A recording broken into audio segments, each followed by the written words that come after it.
आज तक रेडियो सुनता है सारा जहां।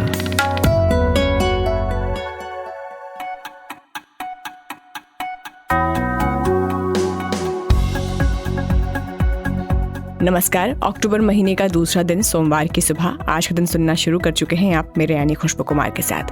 पुरानी पेंशन की मांग पर दिल्ली में लाखों कर्मचारियों की भीड़ कल रामलीला मैदान में थी। कौन से संगठन इसमें शामिल थे और आगे ये बीजेपी के लिए कितना बड़ा सिरदर्द बनने वाला है, पॉडकास्ट की शुरुआत सबसे पहले इसी खबर से। मालदीव में नए राष्ट्रपति चुन लिए गए हैं, लेकिन इसे भारत के लिए खतरे की घंटी क्यों बताया जा रहा है? इंडियन ओशन में ये भारत को कैसे डैमेज कर सकता है, समझेंगे। और चीन में चल रहे एशियन गेम्स में कल भारत का दिन कैसा रहा, किन किन खेलों में जीत मिली और किस में चूक गए, ये भी बताएंगे आपको। मगर 60 सेकंड्स हेडलाइन सुनते हैं पहले। अगली आवाज है शुभम तिवारी की।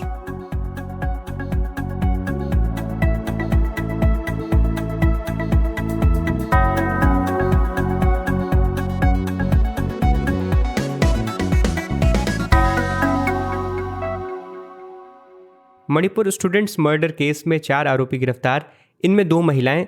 चुराचांदपुर जिले में बंद का ऐलान, 6 अक्टूबर तक इंटरनेट बैन। महात्मा गांधी और लाल बहादुर शास्त्री की जयंती आज, प्रधानमंत्री मोदी गांधी परिवार समेत अन्य नेताओं ने राजघाट में दी श्रद्धांजलि। बीजेपी केंद्रीय चुनाव समिति की मीटिंग खत्म, एमपी छत्तीसगढ़ में उम्मीदवारों पर चर्चा हुई। राजस्थान में प्रधानमंत्री मोदी की सभा के बाद 50 नामों का ऐलान संभव। प्रधानमंत्री नरेंद्र मोदी राजस्थान और मध्य प्रदेश का दौरा करेंगे। कई विकास परियोजनाओं का उद्घाटन और शिलान्यास होगा। कांग्रेस छत्तीसगढ़ में भरोसा यात्रा निकालेगी। यह यात्रा राज्य की सभी 90 विधानसभा सीटों में जाएगी। टेस्ला के सीईओ एलन मस्क ने कनाडा की जस्टिन ट्रूडो सरकार के खिलाफ खोला मोर्चा। ऑनलाइन स्ट्रीमिंग सर्विस के रेगुलेशन पर जताई नाराजगी। स्पेन के नाइट क्लब में आग, 13 लोगों की मौत, छत भी गिरी, कई लोगों के मलबे में दबे होने की आशंका। और आज मेडिसिन में मिलेगा नोबेल प्राइज। 55 साल पहले भारतवंशी हरगोविंद खुराना को मिला था यह सम्मान। ये है आज का दिन। मैं हूं खुशबू कुमार।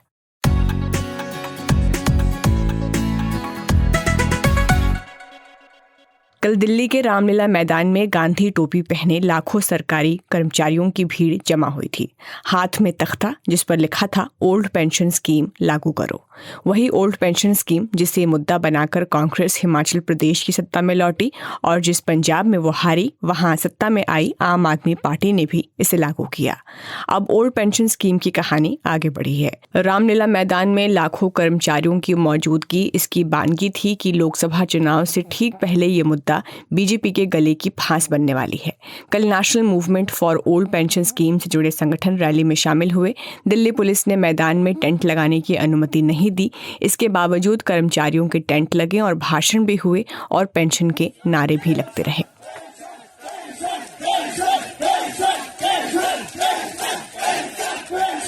रैली को कांग्रेस, आम आदमी पार्टी समेत कई विपक्षी दलों का साथ मिला। फिलहाल राजस्थान, छत्तीसगढ़, पंजाब, झारखंड और हिमाचल प्रदेश में ओल्ड पेंशन स्कीम लागू है, मगर बीजेपी अक्सर इसके नुकसान की नाती दिखाई पड़ती है।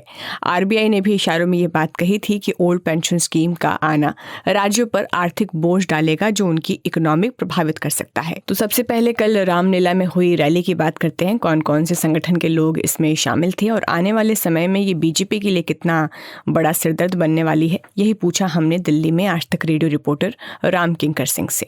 रामलीला मैदान में अगर मैं बात करूं तो इस वक्त जो भीड़ थी पेंशनधारियों की, वो उस वक्त की भीड़ वैसा रेला दिखाई दिया था जब अन्ना का आंदोलन हुआ था 2013-14 के करीब। दूसरा, अगर मैं बात करूं तो साफ तौर पर इसमें सरकारी संगठन थे, चाहे वो रेलवे से जुड़ा हो, शिक्षा विभाग से जुड़ा हो, यानी कोई भी सरकारी संगठन उसके लोग थे। और सबकी मांग यही थी कि जो ओल्ड पेंशन स्कीम है उसे दोबारा से लागू किया जाए। जैसा मुझे याद आता है कि तकरीबन 2004 के बाद से ये ओल्ड पेंशन स्कीम सरकार की तरफ से कुछ बातों को कहकर के खत्म की गई थी। और इनका ये साफ तौर पर कहना है पेंशनधारियों का कि अगर उनकी मांगे नहीं मानी गई तो साफ तौर पर आने वाले वक्त में बड़ा आंदोलन करने को वो तैयार हैं।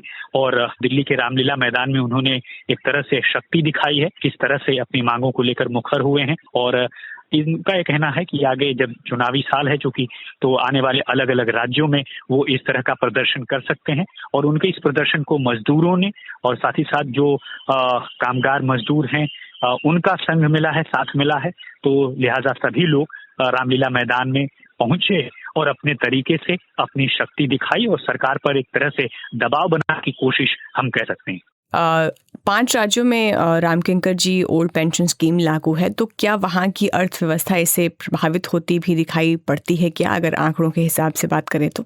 देखिए, अमूमन जब ओल्ड पेंशन स्कीम है, ओल्ड पेंशन स्कीम को जब हटाया गया था तो साफ तौर पर 2 बातें कही गई थी। एक कि यह राजकोष पर, यानी सरकार का जो राजकोष है उस पर सीधा सीधा प्रभाव पड़ता है, और भी बहुत सारे तर्क हैं और उन्हीं तर्कों की बिना पर इसे उस वक्त खत्म किया गया था। और आज उसकी जगह पर अगर मैं नई पेंशन स्कीम की बात करूं तो नई पेंशन स्कीम को लेकर के भी बहुत सारे तर्क दिए गए हैं। दोनों में जो सबसे खास अंतर यही है, वो यही कि जब भी वो ओल्ड पेंशन स्कीम के तहत कोई रिटायर होता था तो उसकी आधी सैलरी उसको बतौर पेंशन मिल जाया कर, लेकिन न्यू पेंशन स्कीम के तहत ऐसा कुछ नहीं है। बहुत बहुत शुक्रिया रामकिंकर जी।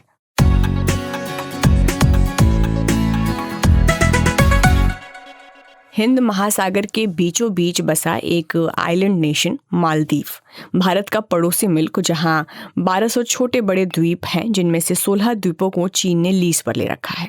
30 सितंबर को यहां राष्ट्रपति पद का चुनाव हुआ। रेस में 2 नाम थे, पीपुल्स नेशनल कांग्रेस के मोहम्मद मोइजू और मालदीवियन डेमोक्रेटिक पार्टी के इब्राहिम मोहम्मद सोलिह। अब ये दोनों रेस में जरूर थे, लेकिन इनके पीछे 2 और नाम थे जिसकी चर्चा चुनाव में हो रही थी, भारत और चीन। ऐसा इसलिए क्योंकि मोहम्मद मोइजू की पार्टी अपने पिछले कार्यकाल यानी कि 2013 से 2018 तक चीन के बेहद करीब रही। चीन के बेल्ट एंड रोड इनिशिएटिव का भी वो हिस्सा थी, जिसमें चीन रोड, रेल और समुद्र के जरिए पड़ोसी मुल्कों के साथ जुड़ रहा है। 2018 के बाद सत्ता बदली, इब्राहिम मोहम्मद सोलिह नए राष्ट्रपति बने। इनका झुकाव भारत की तरफ था। भारत को मालदीव में अब चीन का प्रभाव कम करना था। उसने मालदीव को $2 बिलियन का ग्रांट दे दिया। दिल्ली से 75 इंडियन मिलिट्री पर्सनल्स मालदीव भेजे, जो वहां मौजूद इंडियन एयरक्राफ्ट के ऑपरेशन को संचालित करते। इन्हीं सबके बीच एक नई पॉलिसी पर बहस छिड़ी, इंडिया फर्स्ट पॉलिसी। सत्ता पक्ष पर आरोप लगे कि देश में चीन के इन्वेस्टमेंट के बाद भी मालदीव भारत से नजदीकियां लगातार बढ़ा रहा है, और इसमें सबसे मुखर रही विपक्षी पार्टी पीपुल्स नेशनल कांग्रेस, वही पार्टी जो अब मालदीव के सत्ता में लौट आई है, जिसने चुनाव से पहले इंडिया आउट कैंपेन चलाया। मांग की कि 75 के 75 इंडियन मिलिट्री भारत भेजे जाएं, क्योंकि इससे उनकी नेशनल सिक्योरिटी को खतरा है। तो अब मोहम्मद मोइजू मालदीव के नए राष्ट्रपति हैं। चीन की तरफ उनका झुकाव है, लेकिन सबसे बड़ा सवाल ये है कि मालदीव भारत और चीन के लिहाज से इतना इम्पोर्टेंट क्यों है, क्यों दोनों देश उसमें इतना इन्वेस्ट कर रहे हैं। यही पूछा हमने Manohar Parrikar Institute for Defence Studies and Analysis में साउथ एशिया सेंटर के senior fellow doctor AK Behuria से। देखिए, मालदीव जो है एक भारतीय महासागर में स्थित एक द्वीपपुंज है। इसका जो एक स्ट्रेटेजिक इम्पोर्टेंस भी है, तो इसीलिए चाइना और इंडिया मालदीव को बहुत अहम मानते हैं। खासकर जब उनका जो हाइड्रोकार्बन जो है, उनका जो ऑयल रिसोर्सेस है ना, वो लेके आते हैं गल्फ रीजन से। वहां से वो भारत महासागर होके ही पूर्वी जो इलाके जो हैं वहां पे जाता है। तो इसीलिए भारतीय महासागर के ऊपर जो एक इंटरेस्ट जो है दोनों मुल्क के लिए वो बहुत अहम है। मालदीव से जो है ना इंडिया के साथ ताल्लुकात जो है बहुत अच्छा रहा है। ये माना जाता है कि भारत का जो इन्फ्लुएंस है, जो प्रभाव है, बहुत अहम माना जाता है। जो मालदीवियन लोग जो है ना वो भी मानते हैं कि ये भारत का इन्फ्लुएंस जो है यहाँ पे प्रभाव जो है यहाँ पे बहुत अहम है। मालदीव में जो राजनीतिक जो बदलाव आता है उसको भारत बहुत गौर से उसको देखता है और बहुत इंटरेस्ट लेके उसको फॉलो किया जाता है इंडिया में। और अब क्योंकि पीपल नेशनल कांग्रेस चीन जो है वो समर्थित पार्टी मानी जाती है, तो अब चीन इसका फायदा कैसे उठाएगा और क्या इससे भारत को नुकसान भी हो सकता है? हमारे क्षेत्र में, हमारे रीजन में इस तरह की पॉलिटिक्स अभी है जो कि चाइना का इंटरेस्ट है और हमारा जो इंटरेस्ट है, तो उसमें लगता है कि ये परिपूरक नहीं है। दोनों के इंटरेस्ट के बीच में जो है ना तालमेल नहीं है। चाइना का स्ट्रेटेजिक वहाँ पे स्ट्रेटेजिक इन्फ्लुएंस अगर बढ़ता है तो इंडिया में माना जाता है कि ये एक डिप्लोमेटिक हार है हमारे लिए। जैसे हमारे दूसरे पड़ोस मुल्क हैं, जैसे नेपाल हो गया, बांग्लादेश हो गया, पाकिस्तान हो गया, ये सारे पड़ोसी राष्ट्र हैं। हर राष्ट्र में एक डेवलपमेंटल एस्पिरेशन लोगों का है, और चाइना जो है अभी इसका पूरा फायदा उठाया है कि इनके पास अभी कैपेसिटी है रास्ता बनाने के लिए, पोर्ट्स बंदरगाह बनाने के लिए, वहाँ पे लोन एंड असिस्टेंस वो देते रहते हैं। और चाइना का जो एक रवैया रहा है कि यहाँ पे आके अपना जो डेवलपमेंटल एजेंडा लेके आए, जैसे बेल्ट एंड रोड इनिशिएटिव उनका जो है उसको भी उन्होंने लेके आए हैं। 2013 से 2018 के बीच में जब अब्दुल्ला यामीन का गवर्नमेंट जब था, तो ये सरकार जो है ना, उनकी सरकार जो है वो ये चाहती थी कि चाइना से जो लोन्स आते रहते थे तो उनको लाके मालदीव्स को और भी बेहतर बनाया जाए। वो नहीं समझते थे कि चाइना का जो लोन आता है वो लोन जो है उसमें हायर इंटरेस्ट रेट होता है और एक डेट बर्डन क्रिएट करता है जो राष्ट्रों के ऊपर। जो श्रीलंका में हुआ, श्रीलंका में डिफॉल्ट में चले गए, पाकिस्तान में वही हो रहा है, नेपाल और बांग्लादेश अभी लोन ले रहे हैं लेकिन उनका भी हालत वैसी होने वाला है। तो ये जो डेट ट्रैप, जो चाइनीज डेट ट्रैप जो है ना, ये मालदीव्स के ऊपर भी ये शंका था कि वहाँ पे भी आ। तो इसीलिए 2013 से 18 जो 5 साल तो चाइनीज इन्वेस्टमेंट वहाँ रहा, उसको मालदीव के जो लोग हैं उनको लगा कि यार चाइना के साथ ही जो लोन वगैरह जो ला रहे हैं, पूरा चाइना की तरफ जो झुकाव है वो हमारे लिए फायदेमंद नहीं है। इसीलिए 2018 इलेक्शन में अब्दुल्ला यामीन को शिकस्त मिला। तो फिर एक सरकार आई जो इब्राहिम सोली के जो गवर्नमेंट, मालदीवियन डेमोक्रेटिक पार्टी का, वो आए पावर में। तो सोली का जो गवर्नमेंट था उसके साथ इंडिया का जो रिलेशनशिप बहुत अच्छा था। मालदीव्स में ये जो अभी जो इलेक्शन का रिजल्ट आ रहा है उससे पता चलता है कि मालदीव्स के जो लोग हैं वो ये भी नहीं चाहे कि कोई गवर्नमेंट जो है ना पूरी तरह इंडिया के साथ आइडेंटिफाइड हो। और उसका पूरा फायदा जो है ना, ये मुइज़ो जो नए प्रेसिडेंट बने हैं और 54.06% इनको वोट मिला है जो रन ऑफ इलेक्शन जो सेकंड राउंड हुआ उसमें, ये दर्शाता है कि वहाँ पर मेजोरिटी जो लोग ये मानते हैं कि शायद इनका सोली का जो रवैया था कि इंडिया के साथ बहुत दोस्ताना अंदाज से आगे बढ़ें, वो शायद वो लोगों को लगा कि इस तरह की एक झुकाव इंडिया की तरफ का मंजूर नहीं है। क्योंकि ये जो है ना, मुइज़ो जो है अपने जो इलेक्शन जो चल रहा था जो कैंपेन, वो कैंपेन में वो बार बार बोल रहे थे कि India out, India should be sent out. और वो ये भी बोल रहे थे कि इंडिया के सारे ट्रूप्स जो यहाँ पे प्रेजेंस उनका है उनको सबको हम निकाल बाहर करेंगे। मतलब इंडिया चाइना का जो रिलेशनशिप है वो अपनी जगह वो है, इंडिया मालदीव्स का रिलेशनशिप अपनी जगह है। और हमें जो है चाहिए एक नई सरकार जो वहाँ पे आ गई है, इनके डेवलपमेंटल एस्पिरेशंस के मुताबिक हमें काम करना चाहिए ताकि रिलेशनशिप में आर्म्स है उसको लेके हम आगे बढ़ सकें। बहुत बहुत शुक्रिया आपका। तो मालदीव में नई सरकार ज़रूर बनी है जो चीन के समर्थन में झुकी हुई है, लेकिन ये भारत को ज़्यादा नुकसान नहीं पहुंचा पाएगी और वजह है मालदीव की भारत पर डिपेंडेंसी।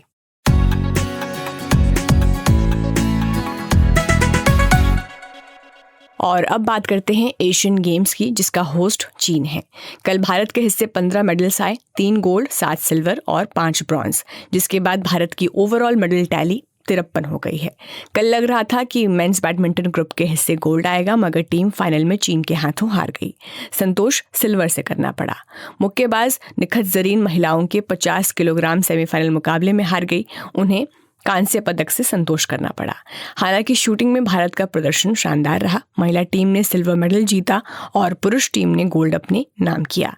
तो कल एशियन गेम्स में भारत के क्या क्या हाइलाइट्स रहे, बता रहे हैं IndiaToday.in में स्पोर्ट्स जर्नलिस्ट रौनक।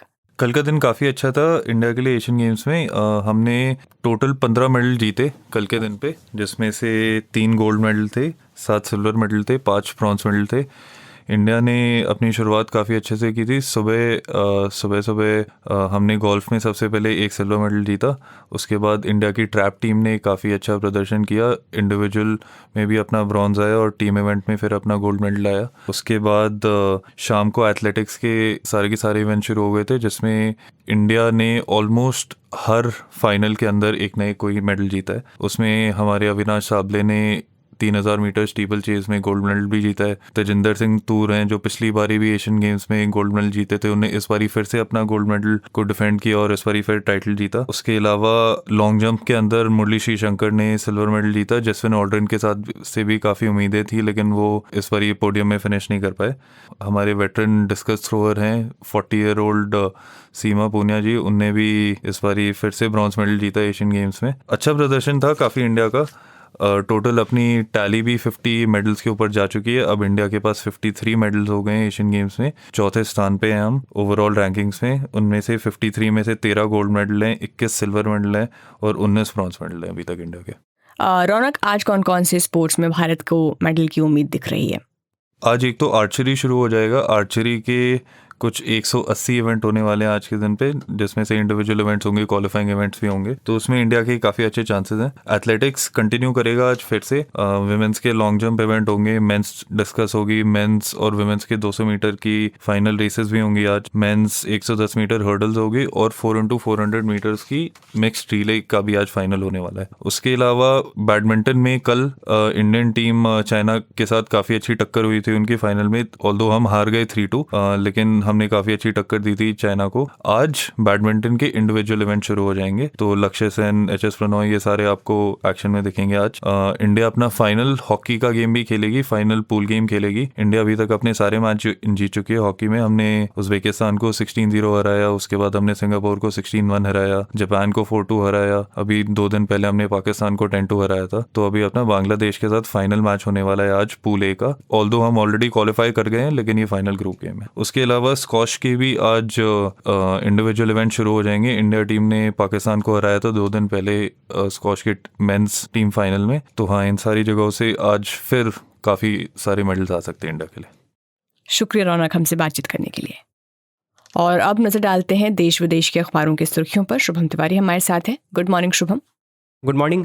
अखबारों में खुशबू आज तस्वीरें हैं। सत्य का अगर कोई चेहरा होता तो गांधी जी जैसा होता। दैनिक भास्कर ने ये लिखते हुए गांधी जयंती को सत्य दिवस के रूप में मनाने की बात लिखी है। वहीं दैनिक जागरण अखबार ने महात्मा गांधी के साथ लाल बहादुर शास्त्री को भी आज के दिन याद किया है। इसके अलावा 19वें एशियन गेम्स के 8वें दिन जिन खिलाड़ियों ने कमाल किया उनकी तस्वीरें सभी अखबारों में हैं, जो मेडल पहने हुए हैं और भारतीय तिरंगे को लेकर झूमते दिखाई दे रहे हैं। नवभारत टाइम्स अखबार में दिल्ली के रामलीला मैदान की तस्वीर है। यहाँ भी भारत के तिरंगे झंडे को लहराती एक तस्वीर है, लेकिन इसके पीछे हजारों की संख्या है और ये सरकारी कर्मचारियों की है जो कल रामलीला मैदान में हुई विशाल रैली में शामिल थे और उन्होंने पुरानी पेंशन स्कीम की बहाली की मांग को दोहराया। और हाँ, प्रधानमंत्री की वो तस्वीर तो है ही सभी अखबारों में, जहाँ वे हाथों में झाड़ू लिए स्वच्छता की मुहिम में अपनी भागीदारी निभाते दिख रहे हैं। खबरों की तरफ अगर खालिस खबरों की तरफ अगर लौटें तो इंडियन एक्सप्रेस पर खबर है 4 held for killing 2 in Manipur, taken to Assam, Kuki groups protest. 2 Manipuri युवाओं के अपहरण और हत्या के सिलसिले में कल रविवार को 4 लोगों को गिरफ्तार किया गया और इन चारों लोगों को मणिपुर से बाहर ले जाया गया है। कुकी समूहों ने इसके खिलाफ प्रदर्शन किया है। राज्य के मुख्यमंत्री एन बीरेन सिंह ने कहा है कि सरकार मामले में दोषियों के खिलाफ मौत की सजा समेत अधिकतम सजा सुनिश्चित करेगी। नवभारत टाइम्स पर ही एक खबर है कि वायुसेना का कल एक चॉपर तकनीकी खराबी के कारण भोपाल के एक गांव में उतारा गया। चॉपर में 6 लोग सवार थे और सभी लोग सुरक्षित हैं। वहीं जनसत्ता में खबर है कि खेद और निराशा के साथ भारत में अफगान दूतावास बंद। कल नई दिल्ली में अफगानिस्तान का दूतावास पूरी तरह बंद कर दिया गया और अफगान दूतावास की तरफ से कहा गया कि काबुल में जो सरकार है वो काम नहीं कर रही है और संसाधनों की कमी के कारण कर्मचारियों की तादाद कम करनी पड़ी, जिससे जरूरी कामकाज में दिक्कत बढ़ती गई। विदेश मंत्री एस जयशंकर अमेरिकी दौरे पर हैं शुभम, और इसी से जुड़ी खबर मैं इंडियन एक्सप्रेस अखबार पर पढ़ रही हूँ। कल वॉशिंगटन में एस जयशंकर ने कहा है कि अमेरिका और भारत के संबंध चंद्रयान की तरह चांद पर और उससे भी परे पहुँचेंगे। उन्होंने कहा है कि दोनों देशों के जो संबंध हैं, जो रिश्ते हैं, वो अब तक के उच्चतम स्तर पर हैं। खुशबू, एक खबर मैं दैनिक भास्कर अखबार के हवाले से यही बताऊं आपको। इनकी पहली खबर है पहले पन्ने पर, वादों का भार मध्य प्रदेश इन 3 महीनों में 172% ज़्यादा कर्ज लेगा, चुनावी राज्यों में सर्वाधिक। 42,000 करोड़ का कर्ज लेकर चुनाव मैदान में उतरेंगी 4 राज्यों की सरकारें, ये हेडलाइन है। और गुरुदत्त तिवारी की इसमें रिपोर्ट है कि इस साल के विधानसभा चुनाव में जा रहे जो 4 राज्य हैं, राजस्थान, मध्य प्रदेश, छत्तीसगढ़ और तेलंगाना, ये सभी राज्य अगले 3 महीने में बाजार से भारी कर्ज उठाने जा रहे हैं। भारतीय रिजर्व बैंक की ओर से जो अक्टूबर दिसंबर के तिमाही को लेकर कैलेंडर जारी किया गया है, उसमें ये जानकारी सामने आई है। इन 3 महीनों में देश के सभी राज्य 2.37 लाख करोड़ रुपए का कर्ज लेने बॉन्ड बाजार में जा रहे हैं और इसमें से 44,000 करोड़ यानी कि करीब 19% कर्ज सिर्फ मध्य प्रदेश, छत्तीसगढ़, राजस्थान और तेलंगाना लेंगे। देश में औसत रूप से बड़ी अर्थव्यवस्था वाले राज्य जैसे गुजरात, महाराष्ट्र और तमिलनाडु सबसे ज़्यादा कर्ज लेते हैं। लेकिन ये जो रिपोर्ट है उसमें मध्य प्रदेश जो है वो गुजरात की तुलना में 2.5 गुना ज़्यादा कर्ज लेता हुआ दिखाई दे रहा है। मध्य प्रदेश ने अप्रैल से अगस्त तक जो कर्ज लिया है उससे 172% ज़्यादा कर्ज अगले 3 महीने में वो उठाने जा रहा है। और शुभम, अब विदेश के अखबारों की तरफ बढ़ते हैं। बताइए वहाँ पर कौन सी बड़ी खबरें छपी हैं? और खुशबू, अंतर्राष्ट्रीय खबरों की बात अमेरिका की एक खबर से। द न्यूयॉर्क टाइम्स पर खबर है, US Congress passes funding bill avoids government shutdown. America में फेडरल शटडाउन का संकट फिलहाल टल गया है।